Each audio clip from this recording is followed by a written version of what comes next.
आज हम बात करेंगे ब्रेसेस के बारे में, यानी ब्रैकेट्स के बारे में, यानी ऑर्थोडोंटिक वायर्स के बारे में। ठीक है, अगर आपने ये लगवाया है या आप लगवाने का सोच रहे हैं या ये क्यों लगवाया जाता है, ठीक है, आज कुछ कॉमन क्वेश्चंस मैं आपको बताऊंगी इससे रिलेटेड।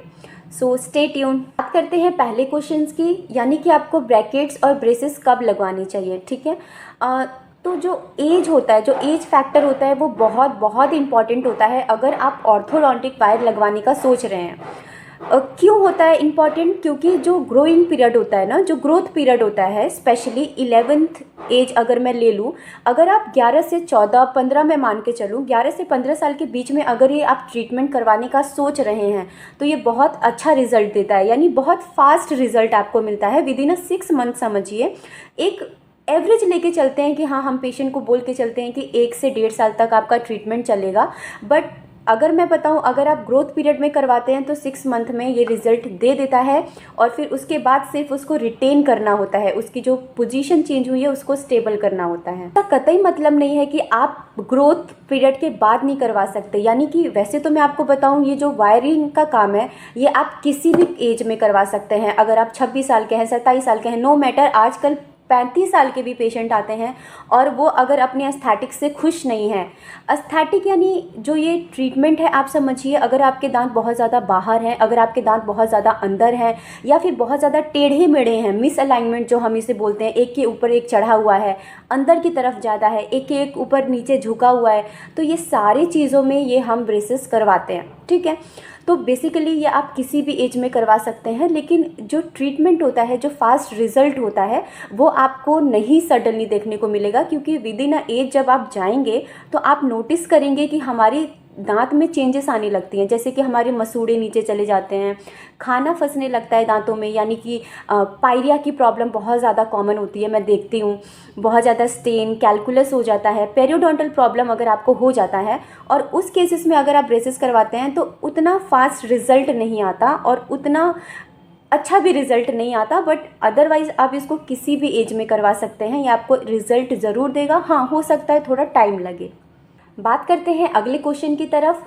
अगला क्वेश्चन जो होता है कि जब अभी हम ब्रेसेस लगवाते हैं, बहुत ज़्यादा चुभते हैं, बहुत ज़्यादा इरिटेट होता है हमें बहुत ज़्यादा उससे। ठीक है, तो मैं इस क्वेश्चन को एक और चीज़ से रिलेट करती हूँ। बहुत लोग बोलते हैं कि पेन होता है अगर आपने ब्रेसेस लगवाया है, और स्टार्टिंग के पीरियड में क्या होता है, स्पेशली अगर आप 11-12 साल के एज में हैं, ठीक है, तो आपको थोड़ा सा बहुत ज़्यादा फोर्स लगाया जाता है, तो क्या होता है, वो फोर्स पता चलता है, तो उसी को पेन बोलते हैं। तो इसकी कोई अलग से मेडिसिन नहीं होती है। अगर किसी पेशेंट को, अगर किसी बच्चे को बहुत ज़्यादा दिक्कत होती है तो उसमें हम पैरासीटामोल रिकमेंड कर देते हैं, क्योंकि paracetamol is a safe drug, we all know that. और अदरवाइज़ इसके लिए आपको कोई मेडिसिन की ज़रूरत नहीं पड़ती, 1-2 दिन में ही क्या हो जाता है, आपको हैबिचुअल हो जाते हैं इसके लिए, तो आपको पता नहीं चलता। वायर चुभने की बात है, तो वायर चुभने की जो प्रॉब्लम होती है, जब आप ये ट्रीटमेंट ले रहे होते हैं, आपको तभी नोटिस करना चाहिए, और जो भी ऑर्थोडोंटिक्स आपका ये ट्रीटमेंट कर रहा है उसको बताना चाहिए। दूसरा, ऑर्थोडोंटिक वैक्स आते हैं, ठीक है, छोटे छोटे वैक्स आते हैं या पतले पतले लंबे से वैक्स आते हैं जो ऑर्थोडोंटिक आपको देता है। ठीक है, उसको आपको लेके रख लेना है। जहाँ भी आपको चुभन होता है, जैसे सपोज़ कि यहाँ पे आपको चुभ रहा है, तो आपको वैक्स का छोटा सा टुकड़ा लेना है और इसके ऊपर लगा लेना है। उससे क्या होगा, आपका जो चुभन है वो तुरंत चला जाएगा, आप खाने में सक्षम होंगे और चुभेगा नहीं। अब अगला जो सवाल होता है बहुत ज़्यादा, वो होता है कि क्या खाएं। आपको ब्रेसेस लगाया जाता है, आपको ये इंस्ट्रक्शन दिया जाता है कि आपको कड़ी चीज़ें अवॉइड करनी है, जो कि बिल्कुल सही है। ठीक है, आपको कड़ी चीज़ों के साथ स्टिकी फूड नहीं खाना है, चॉकलेट्स नहीं खाना है, जितनी भी चॉकलेट्स चिपक जाते हैं ना जाके, वो नहीं खाना है। च्युइंगम अगर बहुत ज़्यादा खाते हैं तो उसे भी कंप्लीट अवॉइड करना है, क्योंकि वो क्या करेगा, जाएगा ब्रैकेट्स के ऊपर चिपकेगा और उसको अपनी तरफ पुल करेगा। ठीक है, तो इससे क्या हो सकता है, आपके ब्रैकेट्स फ्रैक्चर हो सकते हैं, टूट सकते हैं, निकल सकते हैं। ठीक है, तो इसी के लिए क्या होता है कि आपको स्टिकी फूड नहीं खाना होता है, आपको कड़ी चीज़ें कंप्लीट अवॉइड करना होता है। अच्छा, जो भी चीज़ कुक फॉर्म में है आप उसे बिल्कुल सेवन कर सकते हैं। कुक्ड यानी मैं बोलूँ कि अगर आप कोई कड़ी चीज़ भी खाते हैं, जैसे मान लीजिए कि अगर आप नॉन वेजिटेरियन भी हैं, तो जो चिकन होता है उसको अगर आप रोस्ट फॉर्म में ना खा के, अगर आप उसको प्रॉपरली कुक्ड फॉर्म में खाते हैं तो आपको कोई भी दिक्कत नहीं होगा। तो आप खाना खाइए, बट उसे कुक्ड फॉर्म में खाइए, सॉफ्ट फॉर्म में खाइए, बहुत ज़्यादा हार्ड नहीं होना चाहिए, बहुत ज़्यादा स्टिक नहीं होना चाहिए। हाइजीन की प्रॉब्लम होता है, दांत बहुत अच्छे से साफ़ नहीं होते, जाहिर सी बात है अगर हमारे ब्रैकेट्स लगे हैं तो प्रॉपर ब्रश नहीं जा पाता है, तो उसकी वजह से थोड़ी बहुत दिक्कत आती है, यानी कि दांत जो होते हैं बहुत ज़्यादा गंदे हो जाते हैं, है ना, हम उसे मेंटेन नहीं कर पाते। तो उसको ठीक करने के लिए आप क्या कर सकते हैं, उसको ठीक करने के लिए आपको ब्रशिंग बिल्कुल नहीं छोड़ना है।